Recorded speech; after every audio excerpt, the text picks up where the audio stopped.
Hello, everybody. Today, I'm here to recite a motivational story which may change your perspective towards life. Moreover, listening carefully will enhance your listening power. At the end of the story, I'll also give you some vocabulary words. So let's begin. Once upon a time, there was a young athletic boy hungry for success, for whom winning was everything and success was measured just by winning. One day, the boy was preparing himself for a running competition in his small village. Himself and two other young boys to compete. A large crowd had gathered to witness the sporting spectacle, and the wise old men, upon hearing of the little boy, had traveled far to be a witness also. The race commenced, looking like a level heat at the finishing line. But sure enough, the boy dug deep and called on his determination, strength, and power. He took the winning line and was first. The crowd was ecstatic and cheered and waved at the boy. The wise man remained still and calm, expressing no sentiment. The little boy, however, felt proud and important. A second race was called, and two new young fit challengers came forward to run with the little boy. The race was started, and the little boy finished first once again.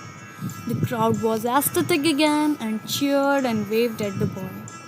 The wise man remained still and calm, again expressing no sentiment. The little boy, however, felt proud and important. Another race, and another race pleaded the little boy. The wise old man stepped forward and presented the little boy with the two new challengers, an elderly frail lady and a blind man.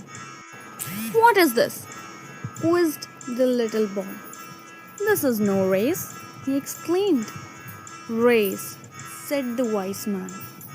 The race was started, and the boy was the only finisher. The other two challengers left standing at the starting line. The little boy was ecstatic. He raised his arms in delight. The crowd, however, were silent, showing no sentiment towards the little boy. "What has happened?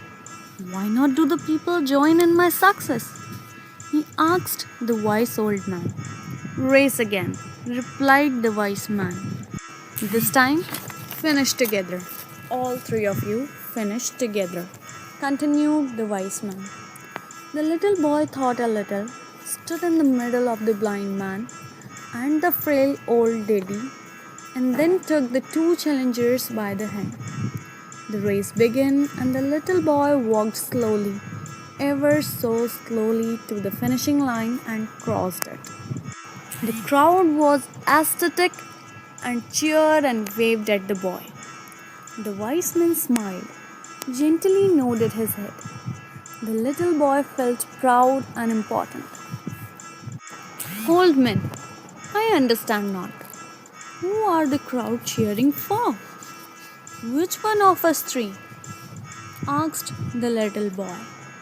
The wise old man looked into the little boy's eyes, placing his hands on the boy's shoulders, and replied softly, "Little boy, for this race you have won much more than in any race you have ever run before. And for this race, the crowd cheer not for any winner. You see, in your life, what are you running for? Are you hungry for success? Is winning the only measurement for you in your life? Who are you running against? And if you always win against everybody, then soon the people will stop cheering for you. At the end of your life, if you look back, the question is, who was running next to you in this race? If they were weaker and older, did you help them to get across the line? Did you all finish together? Because that is the best race you can ever run. So run this race called life. But don't forget, it is not important if you win, it's important how you run this race. Now, with the end of the story, it's time for some vocabulary words.